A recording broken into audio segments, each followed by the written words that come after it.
Bonjour à tous, c'est Jean-Luc Haut sur sa chaîne YouTube. Aujourd'hui, nous allons parler des propositions du lobby de l'armement terrestre pour faire décoller la filière drone en France. Le J4 regarde et consacre 250 millions d'euros par an issus des crédits LPM aux drones de moins de 150 kg. Et dans un rapport réalisé par l'ADIF, il a pris en compte les retours d'expérience pointant l'utilisation massive des drones dans le conflit en Ukraine. À la lumière des retours d'expérience de l'utilisation des drones dans le conflit en Ukraine, où les autorités prévoient d'en produire 1 million cette année, le lobby de l'armement terrestre vient de dresser un bilan sévère de l'état de la filière française à cause toujours de la Direction générale de l'armement et aussi, surtout, des systémiers qui ne cessent d'augmenter les tarifs et ce qui fait que les drones français sont à l'état échantillonnaire dans l'armée française.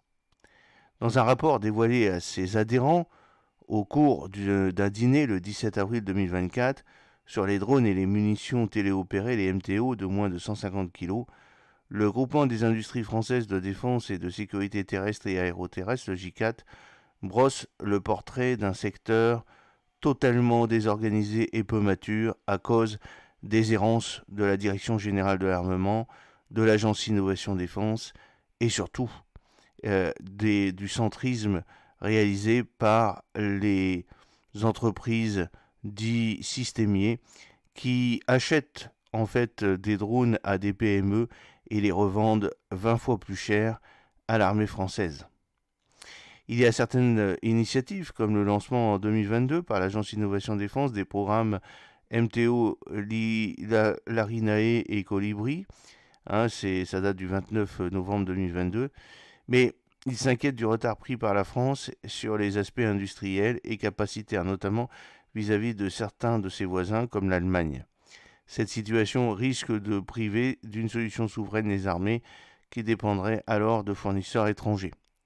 Cela n'est pas non plus étranger à l'interdiction d'exportation de drones à l'étranger, puisque il faut passer devant une commission, soit une commission de biens à double usage, ou bien une commission d'export de matériel de guerre, ce qui est extrêmement long. Et donc, les clients se découragent et achètent ailleurs. Le rapport réalisé avec le concours de l'association de drones de l'industrie française, l'ADIF, a déjà été remis au ministère des Armées et à l'Intérieur. Mais pour l'instant, rien ne change.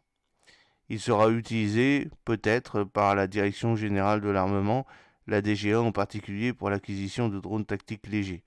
Une liste de 20 recommandations principales y a été dressée. Le rapport recommande notamment de dédier aux petits drones et MTO 250 millions d'euros par an d'ici la fin de la loi de programmation militaire LPM 2024-2030 afin de financer les acquisitions et la recherche et développement. Le ministère des Armées prévoit quant à lui de consacrer 5 milliards d'euros d'ici à 2030 aux drones et aux robots aériens, terrestres et maritimes, incluant l'achat de 28 drones patrouilleurs de chez Safran. Ça a été divulgué le 26 janvier 2023. Les conclusions du rapport, issues du groupe de travail constitué il y a un an entre les dronistes français et le J4, soulignent la nécessité de soutenir cette base industrielle et technologique de défense, la BITD spécifique.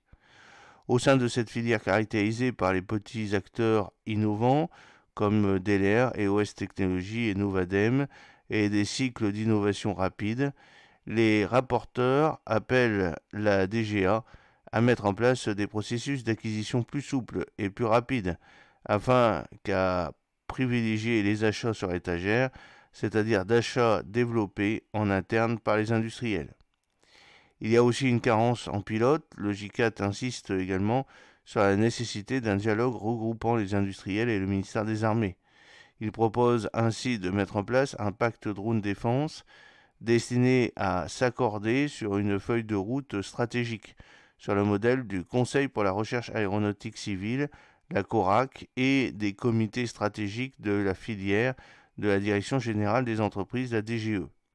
Enfin, les rapporteurs notent le retard pris par l'armée de terre dans l'adoption de ces nouvelles capacités.